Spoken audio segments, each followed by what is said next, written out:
ઝઘડિયા જીઆઈડીસીમાં સગીરાના દુષ્કર્મ મામલે પોલીસે આરોપીને સાથે રાખીને ઘટના સ્થળની મુલાકાત લીધી। ડીવાયએસપી સહિત સ્થાનિક પોલીસ અધિકારીઓની હાજરીમાં આરોપીઓએ ગુનાને કેવી રીતે અંજામ આપ્યો તેનું રીકન્સ્ટ્રક્શન કરી બતાવ્યું હતું। ભરૂચ જિલ્લાના ઝઘડિયા જીઆઈડીસી વિસ્તારમાં તાજેતરમાં એક નરાધામ દ્વારા સગીર વયની બાળા ઉપર ક્રૂરતાપૂર્વક દુષ્કર્મ આચરવામાં આવ્યો હોવાની ઘટના બની હતી।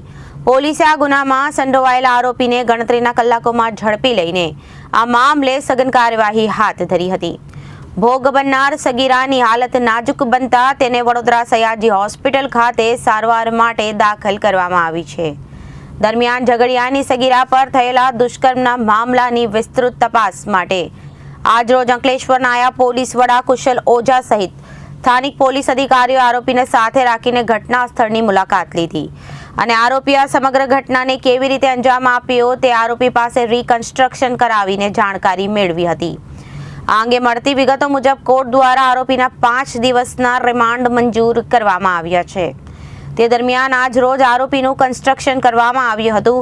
વધુમાં મળતી વિગતો મુજબ ભોગ બનનાર સગીરાની તબિયત નાજુક હોવા છતાં હાલ વડોદરા એસએસજી હોસ્પિટલમાં સારવાર અપાઈ રહી છે અને સગીરાને સારવાર દરમિયાન 3 જેટલી સર્જરી કરવામાં આવી હોવાનું પણ જાણવા મળ્યું છે।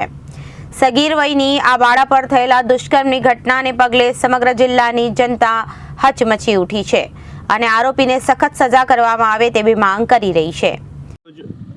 ઝઘડિયા જીઆઈડીસી ખાતે જે દુષ્કર્મ જે જગનની દુષ્કર્મની ઘટના બનેલી હતી તેનું આરોપીની જે રીતે કૃત્ય કર્યું હતું, જે આખો બનાવ બન્યો હતો તેનો રિકન્સ્ટ્રક્શન પંચનામું કરવામાં આવ્યું।